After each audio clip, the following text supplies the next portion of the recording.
The Velthari High Command had spent 3 years watching Earth. 3 years of quiet observation from behind cloaked sensor drones, mapping city grids, counting military installations, measuring response times. They had done this with dozens of worlds before. Soft worlds. Slow worlds. Worlds that looked up at the stars with wonder instead of weapons. Earth had looked no different from the outside. And that, as Commander Vex would later admit in his final recorded message, was the last mistake his species ever made. The plan was elegant in its simplicity. Strike at dawn, local time, across the northern hemisphere. Cities would be disoriented, communications would be jammed, defense grids would wake up too late. The Velthari had done this 14 times before, on 14 different worlds. And each time the result had been the same: panic, collapse, surrender within 72 hours.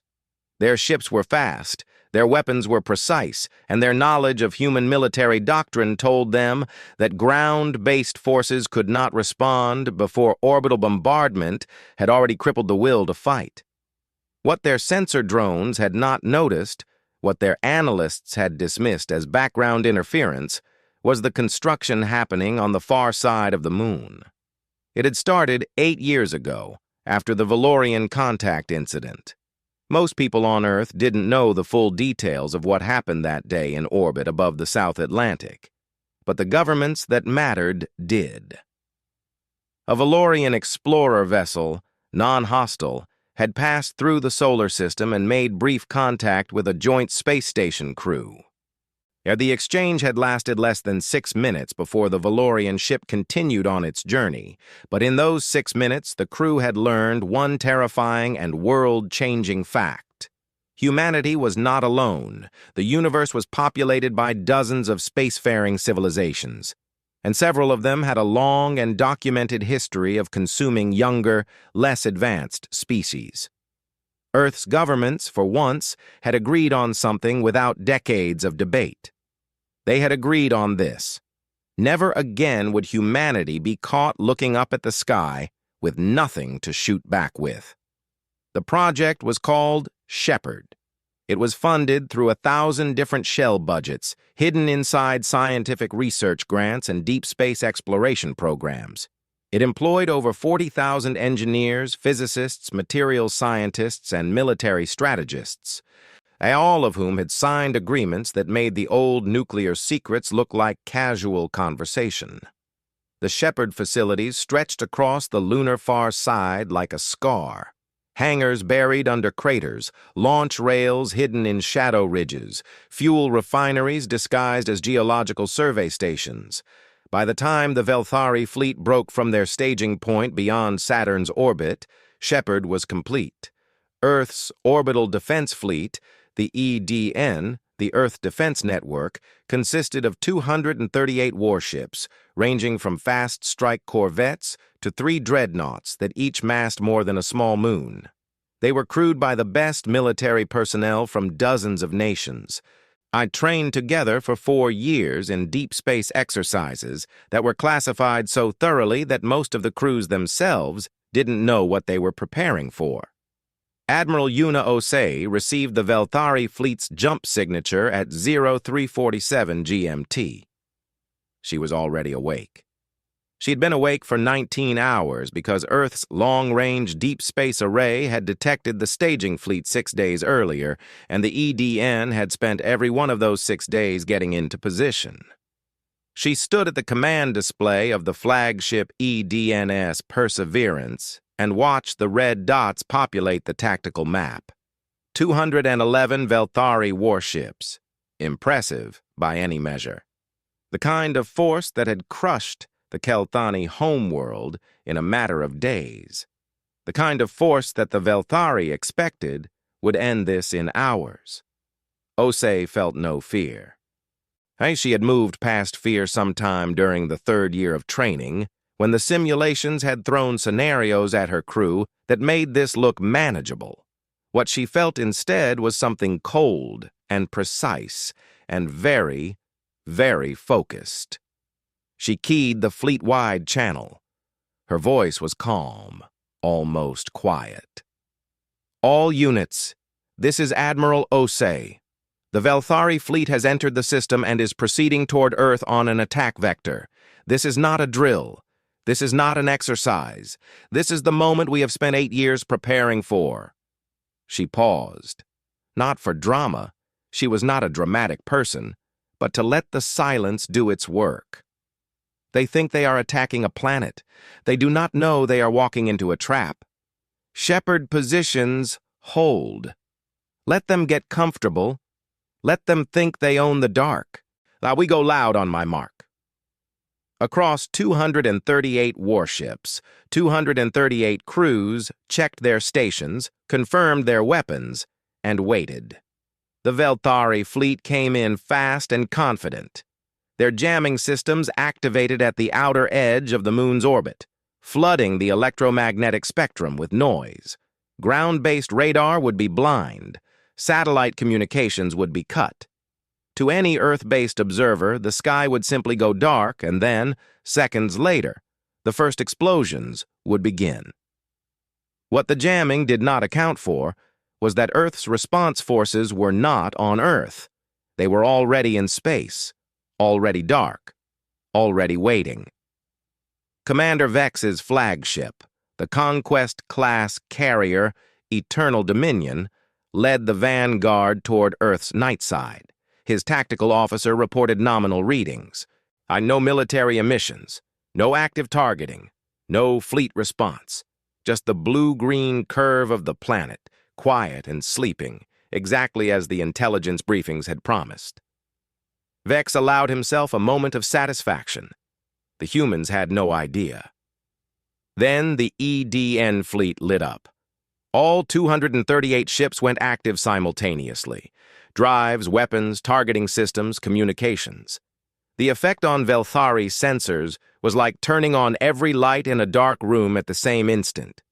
Their tactical displays, calibrated for the soft readings of undefended worlds, were immediately overwhelmed. Warning tones cascaded across the bridge of the Eternal Dominion. Threat vectors painted every screen. The tactical officer had time to say exactly 4 words. Contact. Multiple contacts. AOL. The first wave of human missiles hit the Velthari fleet before a single order could be given. The first 60 seconds of the engagement were, by any military standard, a catastrophe. For the Velthari, 17 of their warships were destroyed in the opening salvo. Not disabled, not damaged, destroyed. The human missiles, designated Type 9 penetrators, had been designed with a singular purpose: to defeat Velthari shielding technology, which Earth's engineers had reverse-engineered from debris recovered during the Valorian contact. The Velthari shields were extraordinary by the standards of the 14 worlds they had conquered. They were not extraordinary by the standards of a species that had spent 8 years studying exactly how to kill them. The Type 9 hit in clusters of 4, a time to impact within microseconds of each other. The first 2 strikes overloaded the shield harmonics, the third penetrated, the fourth killed. It was inelegant compared to the surgical precision that Velthari doctrine preferred. It was also devastatingly effective. Commander Vex was not a coward. In the long history of Velthari expansion, he had served with distinction in 11 campaigns. He had crushed fleets twice the size of anything the humans had fielded on worlds that had centuries of spacefaring experience. He had faced desperation, last stands, clever ambushes, and none of it had shaken him. He understood war at the molecular level. What he did not understand, what no Velthari strategist had ever needed to understand, was how to face an enemy that had prepared for him specifically. And he ordered a combat spread and return fire. The Velthari weapons were powerful, and they found targets. The EDNS Carthage took 3 direct hits in the first exchange and lost her main drive. The corvette's swift horizon was cut apart by a lance beam that burned through her port side like a blade through paper. Humans died. The cost was real, and Osei felt every name on those casualty reports like a physical weight. But the Velthari were losing at a ratio of 3-1, and the math did not get better for them as the minutes passed. The reason was positioning. The EDN fleet had not simply waited in a defensive line. Admiral Osei's tactical staff had spent 4 years running engagement models against every known Velthari fleet configuration. And they had built something that the Velthari had no doctrine to counter: a 3-dimensional encirclement. The EDN ships were not in front of the Velthari fleet. They were surrounding it, above, below, flanking on both sides, with a reserve element behind Earth itself, ready to cut off retreat. The Velthari realized they were encircled at roughly the 2-minute mark. This was, historically, the moment when lesser fleets broke, when ships scattered and commanders lost cohesion, and panic turned a fighting retreat into a rout. Vex did not break.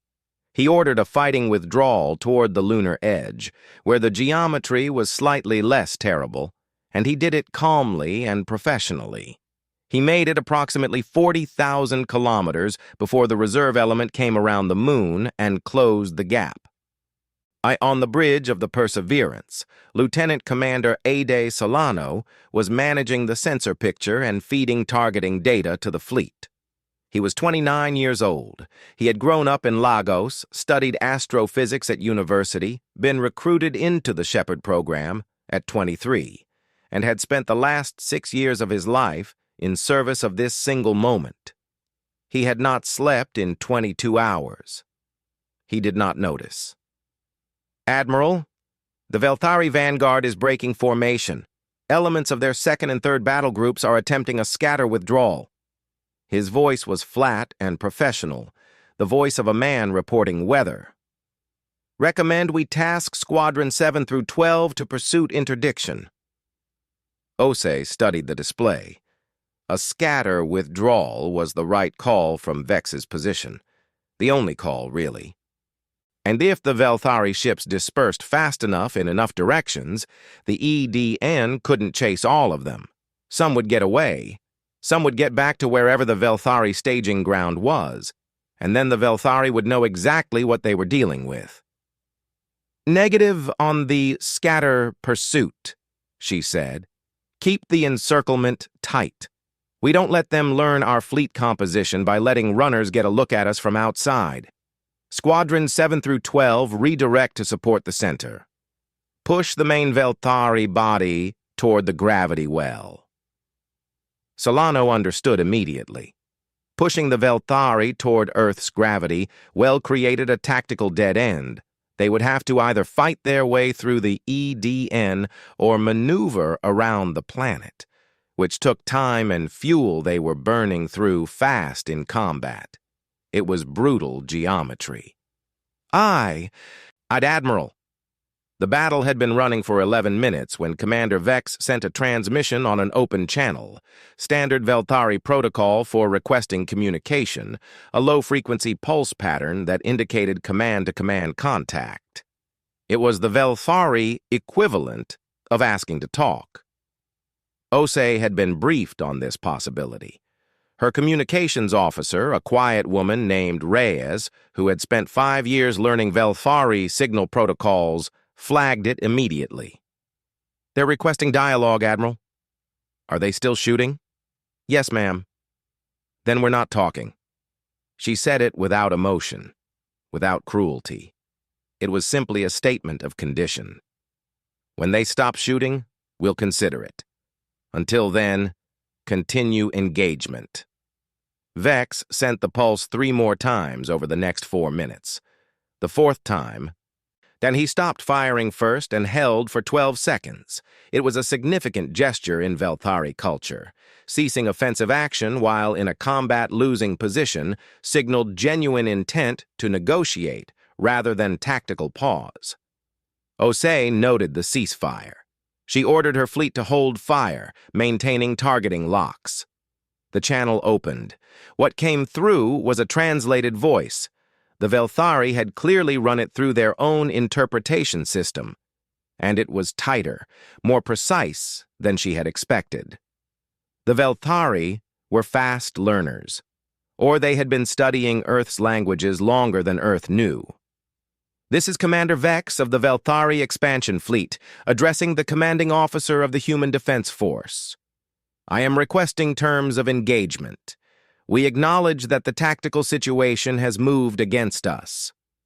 A pause. And the kind of pause that carried weight. I will tell you plainly, in 14 prior campaigns, I have never made this transmission. You have earned what I am telling you now, that this engagement is yours. I am asking what terms you will accept for withdrawal. Osei let the silence hang for a moment. Her command crew was watching her. Across 238 ships, officers and crew were watching their communications displays. Billions of people on the planet below, most of whom had no idea this was happening, went about their morning with no knowledge that the conversation taking place above their heads would determine the future of their species. She leaned toward the pickup. Commander Vex, this is Admiral Yuna Osei, commanding the Earth Defense Network. I appreciate the professionalism of your transmission. I will respond in kind. Her voice was steady, not warm, not cold, steady like a foundation. There are no terms of withdrawal. Your fleet entered this system with the intent to destroy our civilization. That intent does not become acceptable because the execution failed. What I will offer you is this. Stand down your weapons, hold your positions, and we will not continue the engagement while we discuss what comes next. The moment any Velthari ship fires, we finish this. Those are the only terms I have. The channel was silent for a long time. Long enough that Solano quietly updated the targeting solutions on 16 ships that were showing drive signatures consistent with repositioning for another run. Then Vex's voice came back, and there was something in it. Not fear, exactly, but something adjacent. Something that sounded... I'm in the translation matrix, like a species encountering for the first time a wall it had not known existed. Understood, Admiral Osei. We are standing down. The ceasefire held.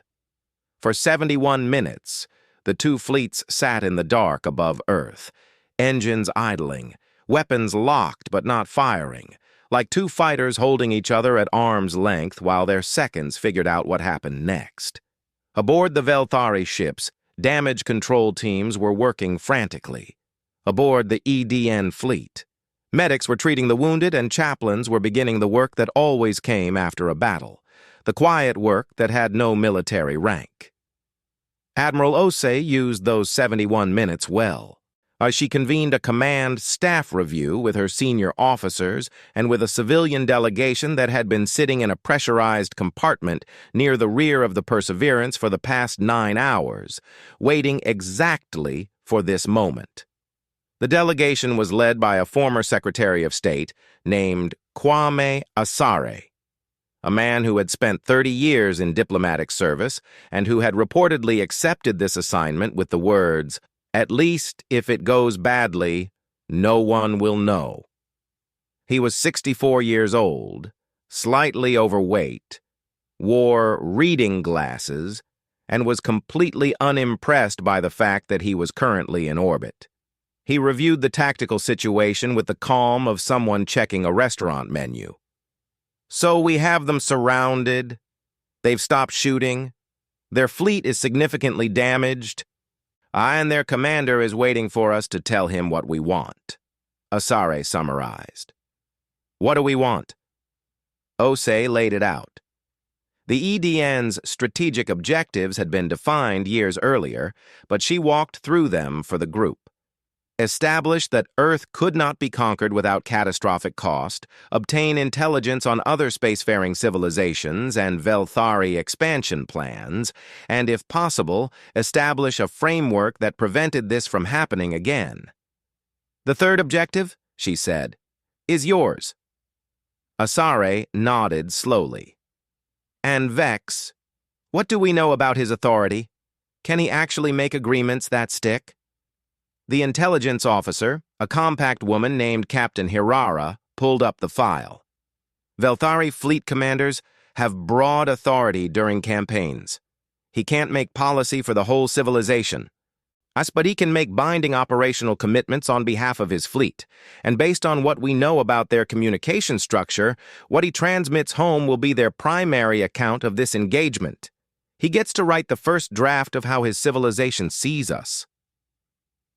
Then we need to think very carefully about what that first draft says, Asare said. He was quiet for a moment, tapping his glasses against his knee. Here's the problem with winning a battle.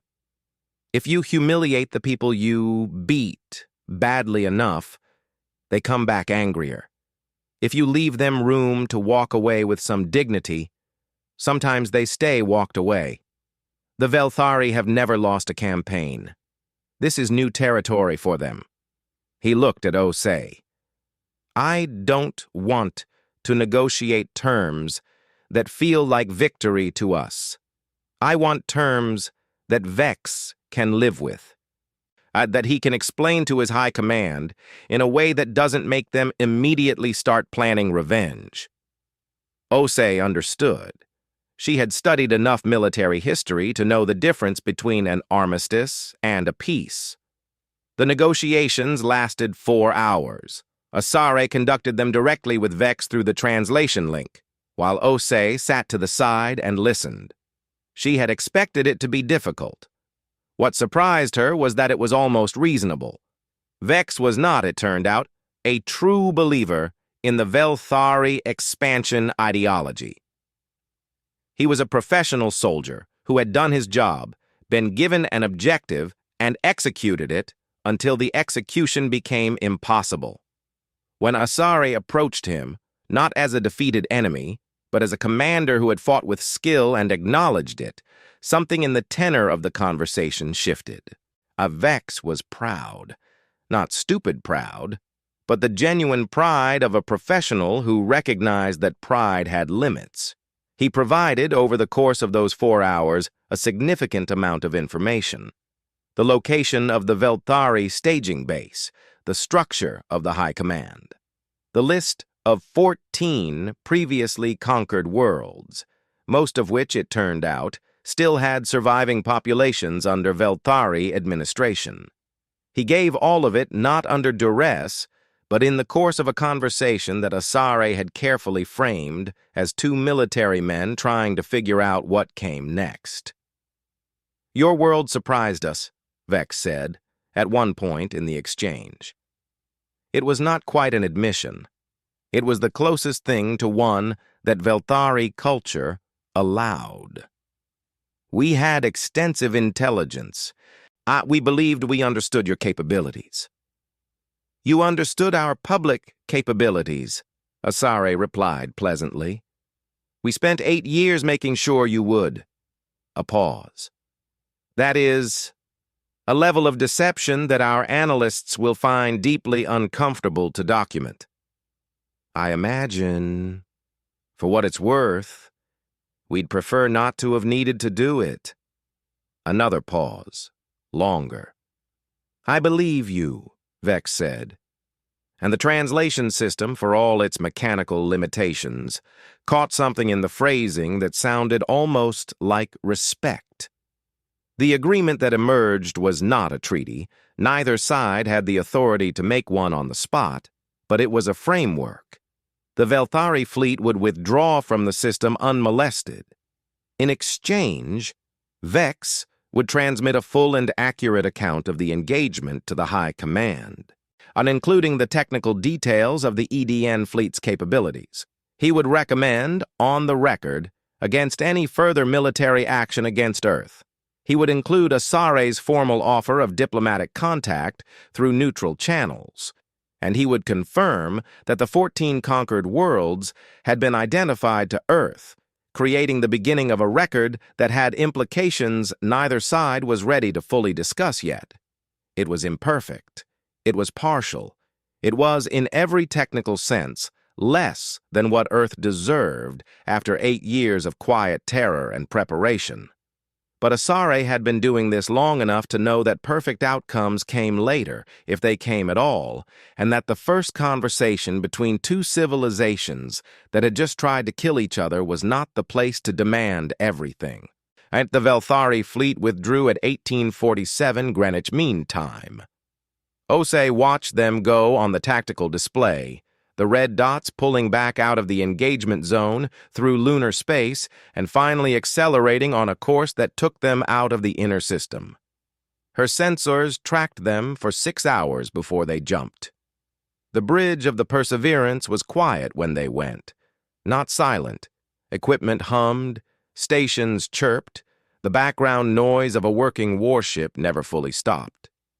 But quiet, in the way of people who had been holding their breath for a long time and were only now beginning to let it out. Solano turned from his console. He looked, for the first time in 24 hours, like a 29-year-old. "They're gone, Admiral." "Yes." Osei studied the empty tactical display for a moment. "Begin casualty and damage reports." I want full fleet status in 2 hours, and get me a secure channel to Earth Command. They're going to have questions. "Aye, Admiral."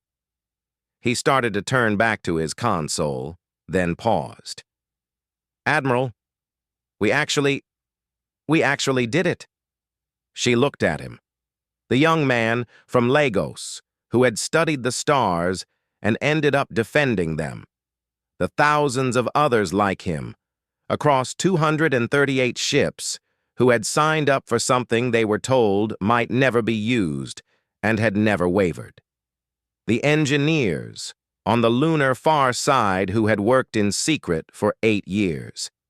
The politicians who had, against all odds, kept the secret and kept the funding. The people on the planet below who would only learn today what had been prepared in their name. "Yes," she said. "We did." She did not smile. And she was not a woman who smiled easily in professional settings, and this was still a professional setting. But there was something in her expression that the crew who were watching her would remember for the rest of their lives. A kind of settled certainty, like a weight finally put down after a long journey. She turned back to the display and started reading the casualty report.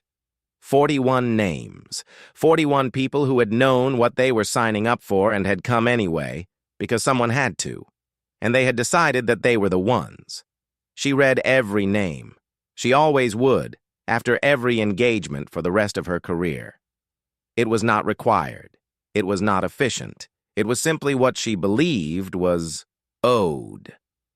Outside the viewports, Earth turned slowly in the light of the sun, blue and white and utterly indifferent to what had just been done in its defense, as planets always were, and as the people who loved them never could afford to be.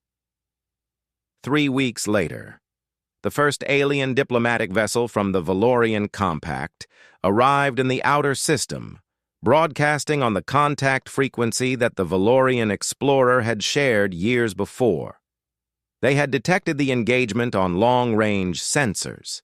They had a lot of questions. They also, as it turned out, had information about the 14 conquered worlds. And so it began. Not with a first contact in wonder, not with an invasion in terror, but with humanity sitting across a table with alien diplomats and speaking, for the first time, as a species that had already decided it would not be afraid.